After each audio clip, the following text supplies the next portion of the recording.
Olá, meus queridos alunos, tudo bem com vocês? Sejam bem-vindos a mais uma aula de História, aqui com o professor Jairton Filho. Essa aula é para as turmas do sexto anos A, B e C. E a gente vai continuar estudando aquele assunto que a gente viu na aula passada, que foi o povoamento da América. Então, vocês vão pegar o livro de vocês, vão abrir da página 46 até a 48, para a gente acompanhar essa aula de hoje, tá certo? Para a gente entender, pessoal, a gente vai debater novamente como é dividida a pré-história americana. Ou seja, a pré-história nos outros continentes era paleolítico, neolítico e mesolítico, os três períodos deles. Quando a gente vem para o continente americano, paleo-índio, arcaico e formativo. Os três períodos americanos do continente americano são muito parecidos com os dos outros continentes. E a gente vai vendo essa semelhança da seguinte forma. É importante a gente destacar que mesmo que uma pessoa mude de um período para outro, ela identifica com características do período passado. Como é o que diz aqui, ó. É importante destacar que na América, assim como nos demais continentes, o desenvolvimento dos povos ocorreu de formas variadas e em ritmos diferentes. Alguns lugares prevaleciam características do formativo e em outros predominavam aspectos do arcaico. Significa assim, pessoal, em algumas regiões os povos iam deixando de ser nômades e outras os povos iam se tornando sedentários, outros ficavam nômades e por aí vai. Aí vocês perguntam, professor, eu não lembro o que é nômade e o que é sedentário. Nômade é o quê? Aquele povo que não tinha moradia fixa, que viviam de região em região, caçando e buscando frutos para se alimentar. E o povo nômade é aquele que tem o quê? Moradia fixa, aqueles povos que habitavam um local só e por ali ficavam. Agora a gente vai entender realmente como se dividiu essa pré-história americana. Vamos lá, Paleo-Índio. Período Paleo-Índio, pessoal, os povos eram totalmente nômades ainda, ninguém era sedentário. Esses povos vão o quê, pessoal? Rodando de uma região para outra, atrás de frutos, caçando, em busca de se alimentar, de sobreviver. Eram os povos do Paleo-Índio. Depois, esses povos chegam no arcaico. Agora eu quero que vocês prestem atenção no seguinte. Não é porque o povo chegou no arcaico que ele deixou de ser nômade, não. Ele ainda continua sendo nômade. Porém, ao longo do período arcaico, alguns grupos vão se tornando sedentários, vão descobrindo que aquele local que eles vivem, eles podem morar ali, porque tem o quê? Tem abundância de animais para caçar, tem uma boa terra para quê? Porque ao longo dessa boa terra, esses povos vão aprendendo que eles podem cultivar. Eles vão pegando aquelas sementinhas daquelas frutas que eles comem, vão jogando na terra e vai vendo que vai crescendo uma plantinha. Aí eles vão desenvolvendo a técnica da agricultura, depois começam a domesticar animais, mas lembra, alguns grupos se tornam sedentários, outros ainda se tornam nômades, continuam sendo nômades. Ao longo do período arcaico que esses povos vão descobrindo essas técnicas, tá certo? E o período formativo? No período formativo, aí sim, que a maioria dos grupos são sedentários. Alguns pequenos grupos ainda são nômades, pois viviam em regiões remotas em que não tinham condições favoráveis de vida. Aí sim eles ficavam rodando. Mas a maioria dos povos do formativo são sedentários. Quando a gente chega no período formativo, pessoal, é muito importante a gente reconhecer dois nomes: Mesoamérica e região dos Andes. Esse quadrinho que está aqui, ó. A Mesoamérica, pessoal, é aquela região em que se desenvolveram as primeiras civilizações da América. Hoje, aquela região da Mesoamérica corresponde a uma boa parte do território do México. E ao norte da América Central, acima, ficava o Panamá. Então veja o seguinte, a Mesoamérica, pessoal, ela pega o continente americano. E quem é o continente americano? América do Norte, América Central e América do Sul. Veja que a Mesoamérica se desenvolve entre a América do Norte e a América Central. E a região dos Andes se desenvolve mais na região sul do continente americano. O que compreendia essa região? É aquela região cortada pela Cordilheira dos Andes, em que envolvia alguns países vizinhos nossos aqui do Brasil, que são o Equador, a Colômbia, o Peru, a Bolívia, o Chile e a Argentina. Aí vocês perguntam, o Brasil não está envolvido nisso aí não? Não. A gente vai ver o Brasil já já, pessoal. já já, só um minutinho. Compreendeu? Ó?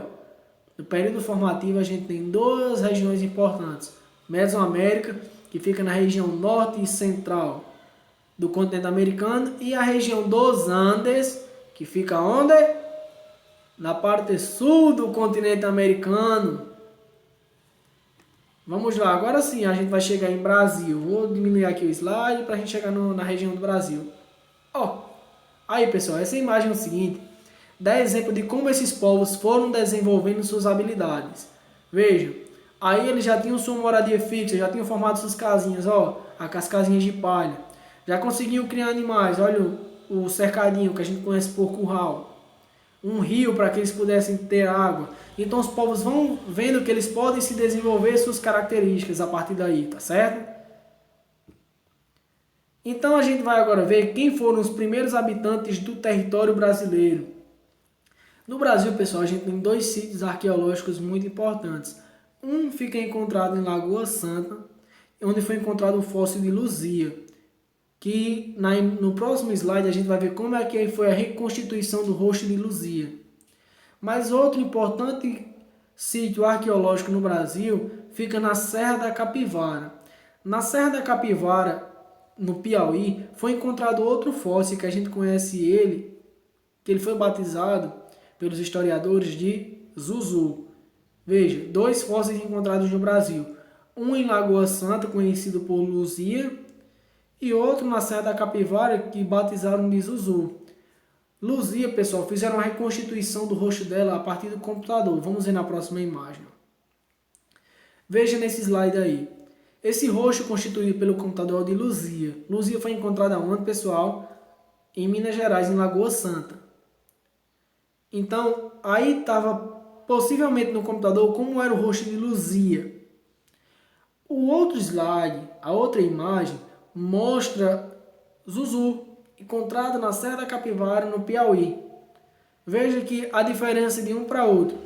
Luzia não tinha traços de povos indígenas. Então, muitos historiadores dizem que Luzia foi daqueles povos que saíram do continente africano e chegaram até aqui o continente americano.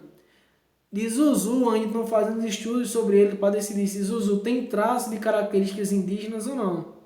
Então a gente vai vendo que os primeiros povoadores de América podem ter sido povos que vieram de outros continentes ou até povos que estavam aqui. Talvez quando aqueles povos que saíram lá do continente americano e chegaram aqui, encontraram outros povos. Seria natural, tá certo?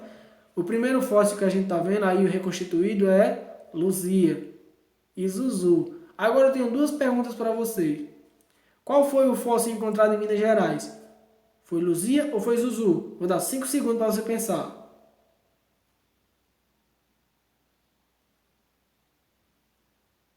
E aí, pessoal, qual é a sua resposta? É claro que é quem? Luzia. Zuzu foi encontrado aonde? Na Serra da Capivara, no Piauí. Muito bem, pessoal. Quero vocês bem participativos na aula. A pergunta que vem à nossa mente é, pessoal,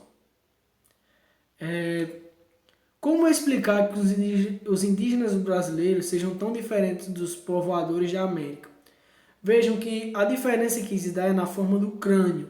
Vejam na imagem passada que a gente viu Luzia. Luzia não tem traços de pessoas indígenas, tem traços de outros povoadores. E Zuzônia estão fazendo os estudos. Então veja que, é como eu disse agora há pouco, pode aqueles povos ser o quê? Dos primeiros povoadores. Os povoadores podem ter chegado aqui e não tem ninguém, habitaram um continente, ou podem ter chegado aqui e já ter encontrado outros povos, é natural. Assim como tinha gente morando no continente deles, seria natural que tivesse morando gente aqui também. Então a resposta que vem à nossa mente é essa, que as pesquisas revelam que a ocupação da América ocorreu em ondas migratórias. Quais foram essas ondas? Saindo lá do continente africano, desembarcando por aqui. Vieram lá daquele estreito de Bering que eu falei na aula passada e chegaram até aqui.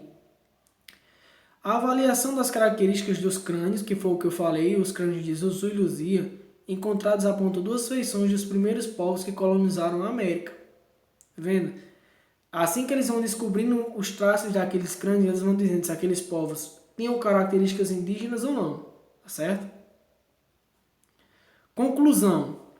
Não se sabe como fizeram os asiáticos. Os povos parecidos com os africanos, eles teriam vindo pelo Estreito de Bering, ou se chegaram por outra rota, via ilhas da Austrália, atravessando o Oceano Pacífico ou o Oceano Atlântico. Descobertas recentes indicam que a onda migratória mais antiga seria a asiática. Pessoal, eu quero que vocês prestem atenção. Nunca a gente vai conseguir dizer ao certo como é que os povoadores chegaram à América, porque tem muito estudo. Muitos dizem que eles vieram pelo Estreito de Bering, outras pessoas disseram que eles vieram pelo mar, muita gente diz que vieram pela Ásia, outros pelo Oceano Atlântico, outros pelo Pacífico. Nunca a gente vai chegar a uma ideia certa, mas o único estudo que consegue apontar é que indica que a onda mais antiga seja a asiática e não a africana. Então, começou a iniciar uns estudos para dizer que os asiáticos começaram a primeiro sair do seu continente do que os povos africanos. Mas a gente sabe o quê? Que um dia eles chegaram aqui no Brasil e conseguiram habitar aqui, formarem as suas moradias. Agora é com vocês. Vocês vão ler as páginas 46 e 48, da 46 até a 48 do livro e vão responder a atividade que eu postei lá no grupo, tá ok? Vão copiar e responder a atividade. Então, meu muito obrigado por vocês terem assistido essa aula, por vocês terem participado, interagido. Um grande abraço. Fiquem em casa e fiquem com Deus e que Deus abençoe a cada um de nós e que possamos novamente, logo, se Deus quiser, estar novamente na escola. Valeu, pessoal!